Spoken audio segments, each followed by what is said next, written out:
여호와께서 사람의 걸음을 정하시고 그의 길을 기뻐하시나니 그는 넘어지나 아주 엎드러지지 아니함은 여호와께서 그의 손으로 붙드심이로다.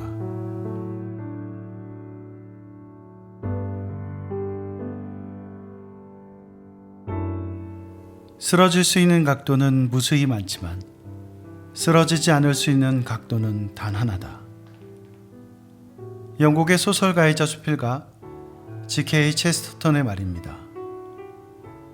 진리와 영원한 나라에 이를 수 있는 길은 오직 예수 그리스도밖에 없다는 것을 설명하며 한 말입니다. 이 문장은 오늘 본문 시편 37편의 의미를 너무나 적절하게 요약한다 할 수 있겠습니다. 시편 37편은 다윗의 시입니다. 다윗은 누구보다 고난의 의미를 잘 알고 있는 사람이었습니다. 삶의 대부분의 시간을 그 고난 가운데서 살았기 때문입니다. 그런데 그가 이렇게 쓰고 있습니다. 여호와를 기뻐하라. 그가 내 마음의 소원을 내게 이루어 주시리로다. 내 길을 여호와께 맡기라. 그를 의지하면 그가 이루시고. 인생의 무게를 아는 사람들은 이런 말이 그렇게 쉽게 할 수 있는 것이 아니라는 것을 잘 압니다. 우리의 소원을 이루어 주시는 하나님을 기뻐하고 우리의 길을 이루시는 하나님을 의지하는 일은 말처럼 쉽지 않습니다. 다윗의 삶을 자세히 알지 못했다면 세상 물정 모르는 소리라고 할 만합니다. 하지만 다윗은 그 험한 세월을 살고도 그렇게 고백합니다. 다윗은 무엇인가 고난을 이겨내는 비결을 알고 있었던 것 같습니다. 그리고 오늘 본문은 그 비밀의 커튼을 살짝 들어 보여줍니다. 고난은 우리를 넘어지게 합니다. 하지만 하나님은 우리가 아주 엎드러지지 않도록 붙들어 주십니다. 여호와가 우리 하나님이신 줄 너희는 알지어다. 그는 우리를 지으신 이요 우리는 그의 것이니 그의 백성이요 그의 기르시는 양이로다. 그러나 여호와여 이제 주는 우리 아버지시니이다. 우리는 진흙이요 주는 토기장이시니 우리는 다 주의 손으로 지으신 것이니이다. 너희가 나를 택한 것이 아니요 내가 너희를 택하여 세웠나니. 이런 말씀들은 하나님과 우리의 특별한 관계를 잘 드러내 보여줍니다. 고난을 이겨내기 위해서 우리는 먼저 하나님과 우리의 관계에 대해 분명히 알아야 합니다. 하나님은 우리를 지으신 이시요 우리는 그분의 것입니다. 우리는 그분의 백성이요 그의 기르시는 양입니다. 우리가 주님을 택한 것이 아니고 주님이 우리를 택하여 세워주셨습니다. 다윗은 이것을 분명하게 알고 있었습니다. 그래서 때로 감당하기 힘든 고난이 닥치고 스스로 잘못된 선택을 해서 공경에 처해도 가슴을 찢는 고통이 밀려와도 그것들을 이겨낼 수 있었던 것입니다. 다윗이 하나님과 자신의 관계를 얼마나 분명하게 알고 있었는지가 오늘 본문에 잘 나와 있습니다. 여호와께서 사람의 걸음을 정하시고. 여기서 걸음은 본래 행진하다의 의미를 가진 말입니다. 군대가 열을 지어 걸어가고 양떼가 목자를 따라 걸어가듯 주님을 따라 걸어가는 삶, 그 걸음을 여호와 하나님께서 정하신다는 것입니다. 여기서 정하신다는 단어도 또한 중요합니다. 이 말은 똑바로 서다, 든든히 세우다 라는 뜻을 갖고 있습니다. 하나님께서 우리의 삶을 바로 세우십니다. 우리가 험한 인생길을 걸어갈 때 넘어지지 않도록 든든히 세워주시는 분, 그분이 바로 여호와 우리 하나님이십니다. 다윗은 여호와께서 사람의 걸음을 정하신다는 사실을 자신의 삶으로 경험한 사람입니다. 사무엘이 새로운 왕을 뽑아 기름 붓기 위해 이새의 집을 찾았을 때 다윗은 그 자리에 끼지도 못했습니다. 형들과 달리 들판에서 양떼를 돌봐야 했기 때문입니다. 사무엘이 보기에도 다윗의 형들은 왕이 될 만했습니다. 하지만 하나님은 형들이 아니라 다윗을 택하셨습니다. 작고 연약한 몸으로 전쟁을 구경하기 위해 나갔을 때도 골리앗은 다윗의 몫이었습니다. 또한 광야의 삶 속에서 고통받고 있을 때 그의 걸음은 하나님께서 정하신 길을 따르고 있었습니다. 결국 다윗은 하나님께서 세우신 이스라엘의 위대한 왕이 됩니다.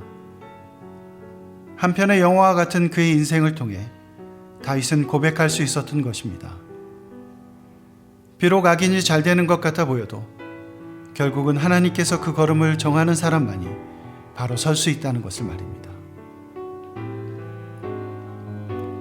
시편 37편은 기본적으로 악인의 삶과 의인의 삶을 대비시키고 있습니다. 다윗은 1절에서 2절을 이렇게 시작합니다. 악을 행하는 자들 때문에 불평하지 말며 불의를 행하는 자들을 시기하지 말지어다. 그들은 풀과 같이 속히 배임을 당할 것이며 푸른 채소같이 쇠잔할 것이미로다. 사필귀정이라는 말이 있습니다. 모든 일은 반드시 바른 길로 돌아가기 마련이라는 뜻입니다. 그런데 인생을 살다 보면 정말 그럴까 하는 의문이 듭니다. 악한 사람들은 큰 소리치며 잘 사는데 의롭게 살아가는 사람들은 고난을 당하고 죽어갑니다. 다윗도 그랬습니다. 자신은 죽음을 피해 도망한 광야에서 비참한 삶을 살고 있는데 사울은 화려한 궁전에서 편안하게 살아갑니다.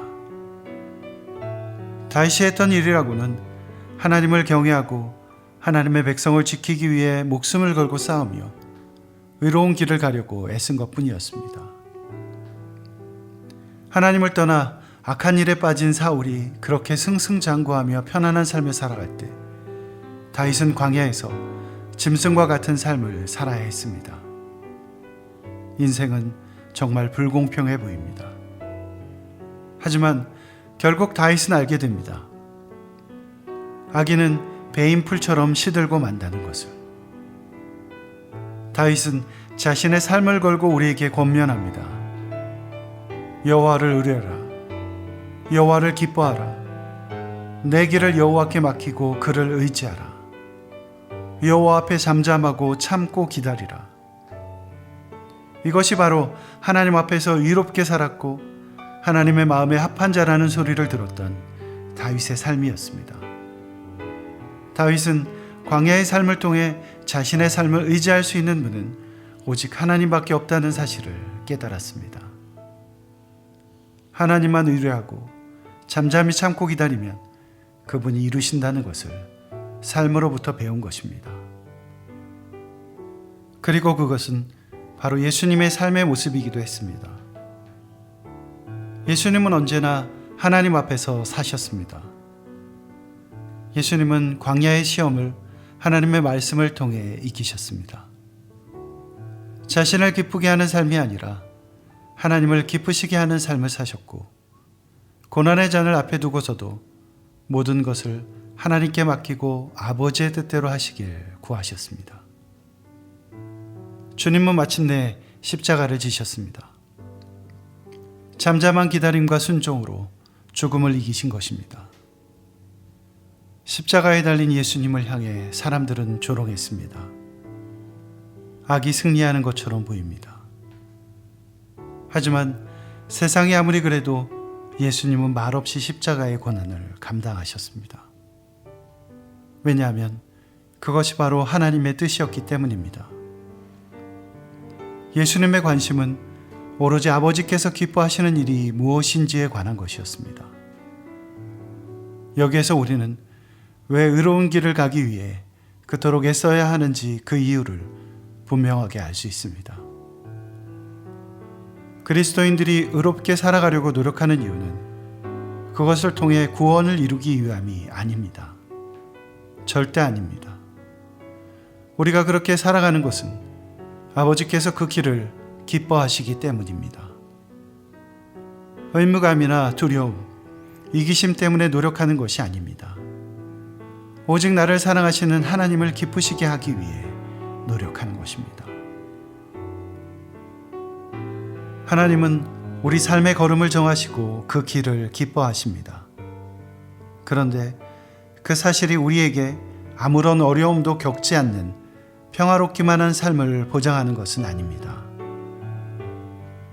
그는 넘어지나 아주 엎드러지지 아니함은 여호와께서 그의 손으로 붙드심이로다. 하나님께서 우리의 삶을 주장하시니 이제 아무런 걱정도 없고 하는 일마다 잘 될 것이라고 생각할 수 있습니다. 하지만 현실은 그렇지 않습니다. 다윗은 그 사실을 잘 알고 있었습니다. 그래서 이렇게 말하는 것입니다. 의인도 살다 보면 힘든 일을 겪을 수 있고 그래서 넘어질 때도 있다. 하지만 아주 망하지는 않는다. 왜냐하면 하나님께서 그분의 손으로 그들을 꼭 붙들어 주시기 때문이다. 하나님의 기쁨이 되기 위해, 하나님의 영광을 위해 노력하는 삶에도 모진 고난의 비바람이 불어올 수 있습니다. 그것은 전혀 이상한 일이 아닙니다. 제자들이 예수님과 함께 배에 올랐을 때에도 풍랑은 닥쳤습니다. 이처럼 주님 안에서 살아가는 삶에도 어려움은 있습니다. 그것이 때로는 연단을 위한 시험일 수도 있고 악한 마귀의 유혹일 수도 있습니다. 하지만 그 모든 것은 하나님의 계획과 섭리 가운데 있다는 것을 알아야 합니다. 아버지께서 허락하지 않으시면 참새 한 마리도 땅에 떨어지지 않습니다. 하나님께서는 다만 우리들이 감당할 만한 시험만 주십니다. 또 우리가 그것들을 이겨낼 수 있도록 꼭 붙들어 주십니다. 우산을 쓰고 빗속을 걸어본 경험이 다들 있을 것입니다. 비만 오면 그래도 괜찮은데 바람까지 불면 더 고약해집니다. 비만 올 때는 우산을 부드럽게 잡고 있어도 괜찮습니다. 우산이 넘어지지 않을 정도로만 잡고 있으면 되기 때문입니다. 하지만 비와 바람이 함께 오면 얘기가 달라집니다. 우산을 든 손에 힘이 들어갑니다. 바람이 거세질수록 힘은 더 들어갑니다. 우리를 붙드시는 주님의 손길도 마찬가지입니다. 보통 때는 부드럽게 지고 계셔서 우리는 주님께서 우리를 붙들고 있다는 것을 느끼지 못할 수도 있습니다. 하지만 바람이 불어오면 우리를 붙드시는 주님의 손길에 조금씩 힘이 들어갑니다. 그러다 우리가 넘어지기라도 할라치면 주님은 더욱 강한 손으로 우리를 붙들어 주십니다. 아주 엎드러지지 않도록 하기 위해서 말입니다. 때로 우리는 불어오는 바람에 우산을 날려버리기도 하지만 우리 주님은 그러시는 법이 없습니다. 비바람이 아무리 거세게 불어도 우리를 놓치시는 법이 없습니다. 우리 주님은 비바람을 꾸짖어 잠잠케 하시고 우리에게 평안을 주십니다.